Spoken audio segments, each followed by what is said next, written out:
to stay on a schedule. We were just sort of meandering across the surface. When we turned around to go back ultimately to the skull, and this is, maybe several miles from the skull, there were some more of these human insect hybrid types with grub-like bodies who were laying up on the crest of a hill to my left, and they were barking like sea lions, like whoop, whoop, whoop, whoop. And I said to Court, "What does that mean?" And he said, "They're saying goodbye to you." So there was a kind of a familiarization with the fact that many of these strange-looking creatures on Mars were entirely harmless. But then we got very close to the skull, and at this point, I'm exhausted. I mean, I'm dusty, perspiring, my lungs ache, my thigh muscles and to some extent my calf muscles are screaming with pain. They're heavy. I have this sensation of otherworldliness or being somewhat spaced out because of the lesser gravity. And right when we get about 40 paces from the skull, I look over to my right, and what I thought was a boulder lifted up and a face on a periscope-like neck and turned. The neck of this animal with a small head on it turned just like a periscope would, from the top of a submarine. And I said to Courtney, "That's an animal, isn't it?" And I said, "Is it a predator?" And he said, "Afraid so." So he said, "Listen, when we get about 20 paces from the eyes, I want you to run like hell and jump through the eye sockets like you're running into home plate to win a baseball game." And I say, "Well, if it's a predator, you got it, Courtney. I'll dive, And that's what we did. When we got to 20 paces, he went, "Now!" And we ran like hell towards the eye sockets and dove through them. And on my right field of vision as we were running, I could see this animal closing on me. It was as if the boulder was scurrying towards me. And it was sort of like a grayish or dark purple kind of colored thing. And right when we dove through the eye sockets and then scampered through that dugout area and down the stairs quickly, this thing hit the eye sockets and let out a kind of a scream and a moan at the same time. Like an elephant would if it ran into a boulder at full pitch. And as we were scrambling down the stairs and we got down to that lower area and we scrambled into the elevator, I said to him, so is it carnivorous? And he said, "You're damn right. That thing's got teeth all the way down its throat." So the strange thing is that there was no training to indicate to me that there were predators on the surface. And Hunt had me walking around the surface for several hours, but it was only during that last couple seconds where we had an encounter with a predator. And we had the meeting with the Martian colonist there, the CIA guy there at the house, where he thought we were there to assassinate him, at his location. But we still walked across the surface. So what I'm guessing is, I think that was probably a simulation of some kind. And that was just done at the last part of the trip to Mars to remind me that whenever you're on the surface of Mars, you have to be watchful about your immediate environment because there are predator species on the surface. But I think that was probably a simulation of some kind. What do you mean? What do you mean simulation? Well, Hunt was ostensibly unarmed, and we had just walked around the surface for several hours. And here, right as we're getting back to the skull, we're chased as if this thing wants to eat us. And I'm thinking, I don't think they would have put me under that degree of peril because they already knew going back to my childhood who I was and what I would be involved in accomplishing. And at the same time, they clearly wanted to make sure that I walked around Mars and got a sense of what it's like. And so that's what I think these two trips were. I think they were acclimation trips.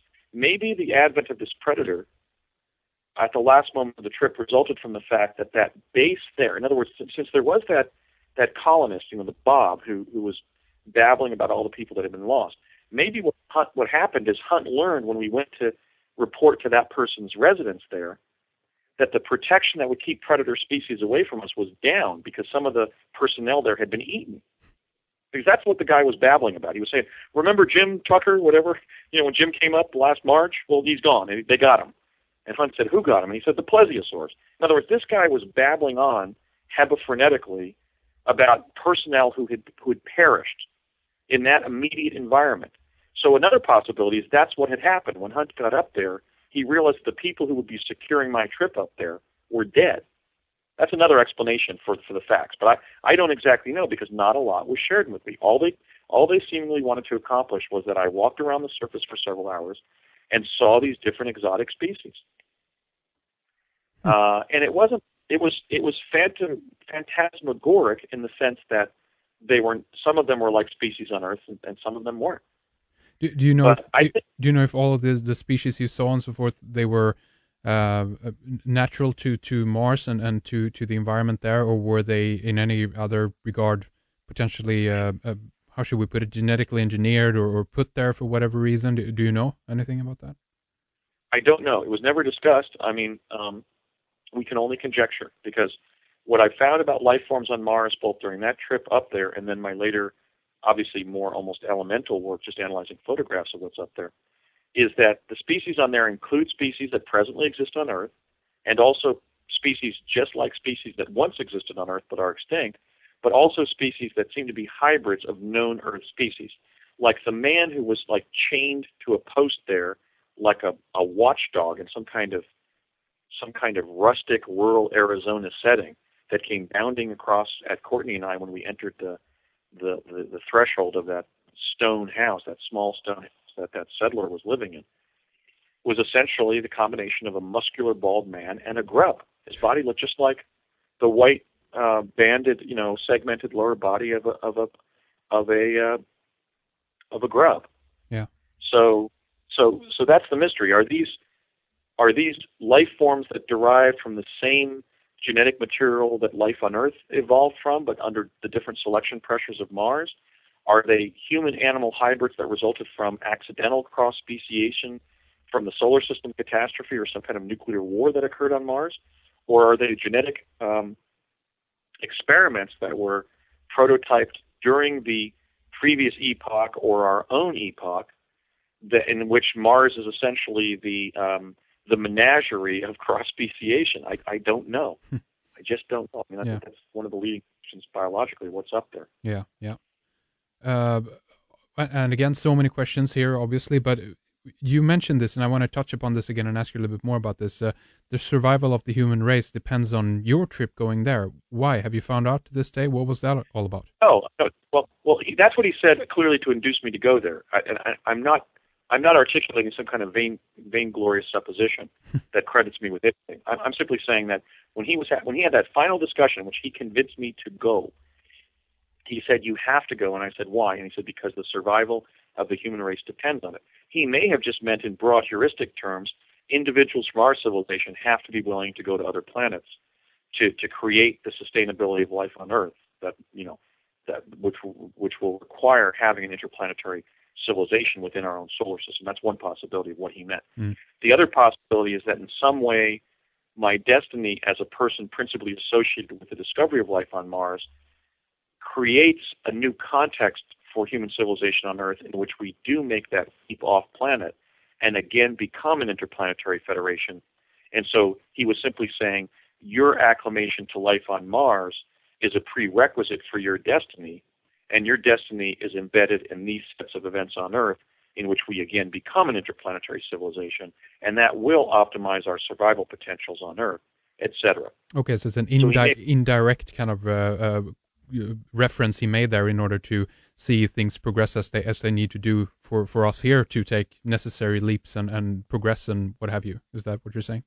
Yeah, I think he meant in either a general heuristic sense involving anybody who would agree to become an astronaut or chrononaut in this instance, or he may have meant specifically this trip to Mars was so fundamental to my ultimate destiny regarding the public's understanding that Mars is inhabited, and also the public's understanding that we have a presence up there already. Right. That they viewed it as an essential prerequisite to the unfoldment of my own destiny. I don't know if he meant it in broad heuristic terms or it was specific to my own destiny, but I certainly know that the CIA knew what my destiny was, because it had even showed me through my father, it had showed me my paper, The Discovery of Life on Mars, to me when I was 10 years old, because it had been accessed from the future via quantum access and taken back to the present. So he could have meant either.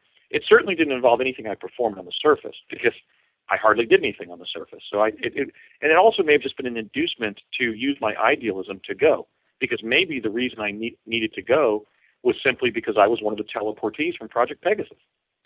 And there were just briefly here, you mentioned 2 times so far that you went to Mars. Did you